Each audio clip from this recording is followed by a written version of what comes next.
Hey guys, Tara Ryan here, and today's tip from Tara is about what happens when we get an appraisal that came in below value. Okay, here's how it works. Step one, we call the agent first. This is a big one, guys, and if your lender's not doing this, have that conversation with them. You want to get any news, especially bad news, before the buyer. What's the first thing the buyer's going to do when they get this news? They're going to call the agent.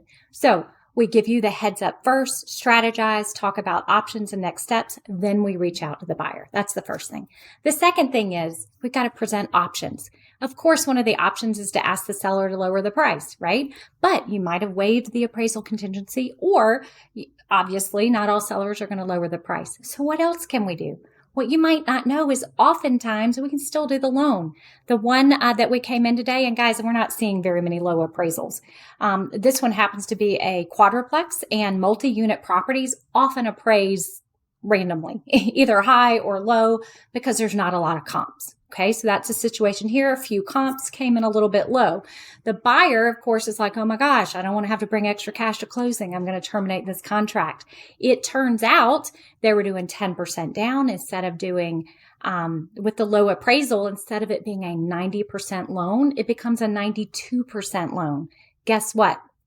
We just changed the mortgage insurance. It changes her payment by only $52 a month. It's not a big deal. Okay. So, she was able to get a little bit off the sales price from the seller, and the combination of lowering that price, basically means she's got a lower payment and no extra cash coming to closing. So guess what? By being solution based, we were able to find a way to keep this deal together, even though the seller's not willing to come all the way down. Bottom line, you want to look at options and not just deliver the bad news. You got to deliver the bad news, and then here are the things that we can consider doing to keep this deal on track. As always, guys, we want to be your lender.